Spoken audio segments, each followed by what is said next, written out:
Gold, trusted gold buyers. మీరు తాకట్టు పెట్టిన బంగారాన్ని విడిపించి ఈ రోజు ఉన్న మార్కెట్ ధరకు కొనబడను. చాలా మంచి కథతోనే కదా మీరు శ్రోవటపురం పోలీస్ స్టేషన్ స్టార్ట్ చేసింది. ఏమిటి అవి ఫెయిల్యూర్ కారణం? చాలా ఉన్నాయండి. ఫస్ట్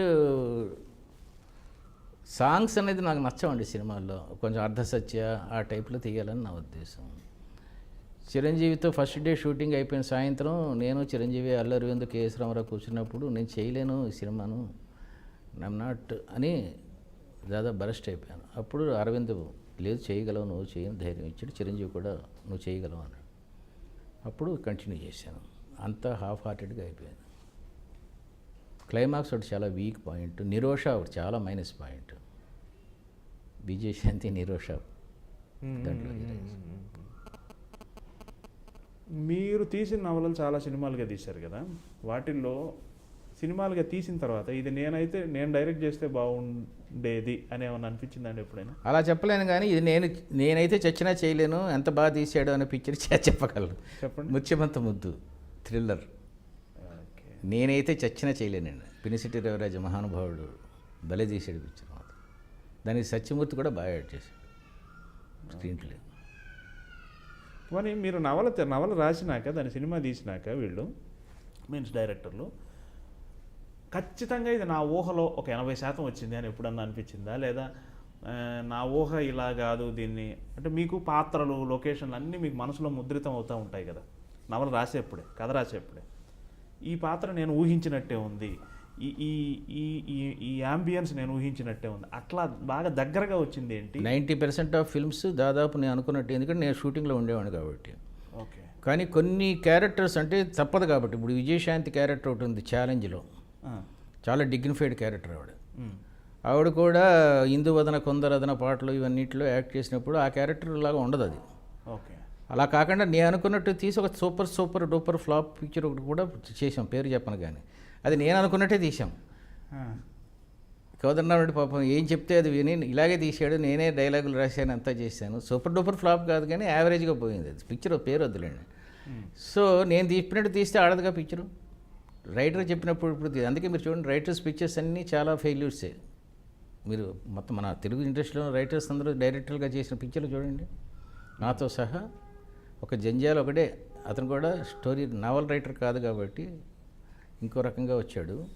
మిగతా డైలాగ్ రైటర్స్ తీసిన పిక్చర్స్ అన్నీ అంత ఆడలేదు, ఎందుకంటే వాళ్ళ ఊహలు వేరు, డైరెక్టర్ ఊహలు వేరు. అలానే నేను చీప్గా సాంగ్స్ ఉంటే, ఐటమ్ సాంగ్స్ ఉంటే ఆడతాయని అంటలేదు.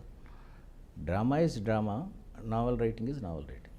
బేసిక్గా నవల ఫార్మేట్ సినిమాకు పనికి వస్తుందనా పనికి రాదనా? నవల ఫార్మేట్ని మార్చుకోవాలండి. ఆర్ట్ ఫిల్మ్ కాకుండా ఉంటే చెప్పేది. Art film is different.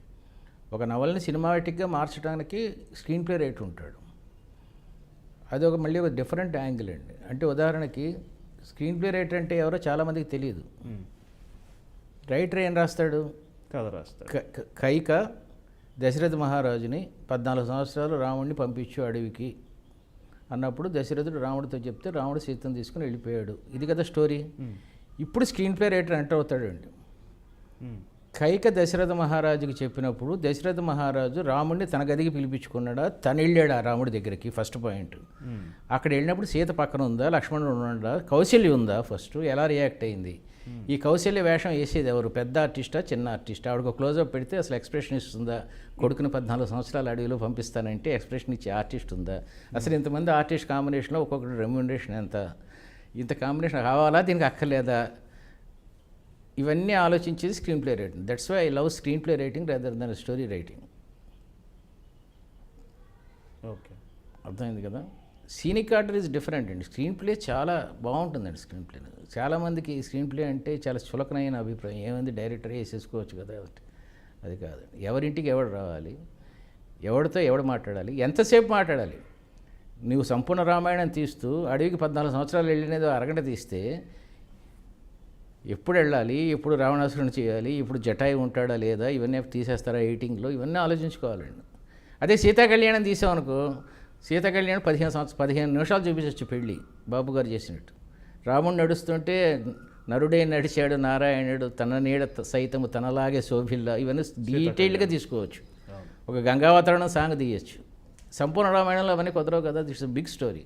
ఇవన్నీ స్క్రీన్ ప్లే రైటర్ ఆలోచించుకో. ఏ సీన్ ఎంతసేపు పండుతుంది, 1 minute 5 minutes, రామారావు గారా ఇంకెవరినానా, అలాగా బోల్డ్ పెర్మినేషన్స్లో ఆలోచించుకోవాలి. మీరు చేసిన అంటే మీ కథలు తీసుకొని చేసిన డైరెక్టర్స్లో మీరు సెట్కి వెళ్తా అని మీరే చెప్పారు. చాలా వరకు వెళ్ళేవాడిని. అవును. ఓకే. అప్పటికప్పుడు ఇన్వాల్వ్ అయిపోయి దృశ్యంలో ఇన్వాల్వ్ అయిపోయి ఇలా ఉండాలి అలా ఉండాలి అలా వేలు పెట్టిన సందర్భాలు ఉంటాయా అండి? ఫస్ట్ 2 రకాలండి. నేను చెప్తాను, మంచి మేనర్లోనే నేను చెప్పేది అర్థమైందండి. అభిలాషకి myself and Satyanand dialogue writers, Satyamurthy was the screenplay writer. ఛాలెంజ్కి Satyamurthy was the dialogue writer, myself was the screenplay writer. Okay. ఇద్దరం ఒకళ్ళ ఫీల్డ్లో ఇంకోళ్ళు వేళ్ళు పెట్టేవాళ్ళం కాదండి. ఎప్పుడన్నా షూటింగ్ మధ్యలో వచ్చి ఇక్కడ డైలాగ్ ఈ అమ్మాయి చెప్పలేకపోతుంది కొంచెం మారుస్తావా అంటే నేనుంటే నేను, సత్యమూర్తి ఉంటే సత్యమూర్తి మార్చేవాళ్ళం తప్ప ఈ సీన్ ఎట్లా కాదు అని చెప్పే అంత అవకాశం మాకు లేదు. ఎందుకంటే కోదండరామరెడ్డి నీళ్ళ లాంటి వాడు, ఏ పాత్రలో వస్తే ఆ పాత్రగా మారుతాడు. ఇలా కాదు బాస్ 2 మెట్లు ఉన్నాయేంటి, చిరంజీవిని 2 మెట్లు దిగిస్తే బాగుంటుంది కదా, ఏ ఏ దేశాల్లో ఉరిశిక్ష రద్దయిందో ఇలా చదవడం కాకుండా ఇలా కాగితం తీసి ఇంత కాగితం తీసి బాగుంటుంది కదా అంటే ఇమీడియట్లీ ఇంప్లిమెంట్ చేసేవాడు. అంతేగాని దూరటాలు వద్దు ఇది బాగాలేదంటాలు అవి ఏం లేవు అసలు. నేను ఎందుకు అడిగానంటే అండి, అదృష్టవంతుని ఆత్మకథ అని ఓ బుక్లో డివి నరసరాజు గారు రాశారు. ఆయన సెట్కి వెళ్తేనప్పుడు బహుశా శ్రీరంగనీతులు అనుకుంటా సినిమా, కోదండరామరెడ్డి గారేనేమో, జయసుధ నాగేశ్వరరావు గారు, జయసుధ అనుకుంటా, జయశ్వరి గారు కరెక్టేనా. ఈయన సెట్కి వెళ్ళారట. సెట్కి వెళ్తే ఇంకా ఆర్టిస్టులు అందరూ వచ్చి నగేష్ గారు వాళ్ళంతా ఉన్నారు కదా, ఆ డైలాగు ఎక్స్ప్రెషన్ వచ్చి ఈయన్ని అడిగేస్తున్నారట. ఎవరిని? డివి నరసరాజు గారిని. డైరెక్టర్ ఎవరు? కోదండరామరెడ్డి. కోదండరామరెడ్డి గారు అనుకుంటున్నాను. కరెక్టే, కోదండరామరెడ్డి. అయితే తప్పేముంది అందులో? అయితే నరసరాజు గారికి అది కొంచెం గిల్టీగా అనిపించింది. అదేంటండి, ఆయన ప్రయోక్త కదా. అందుకని 2వ రోజు నుంచి ఆయన సెట్కి వెళ్ళటం మానేశారు.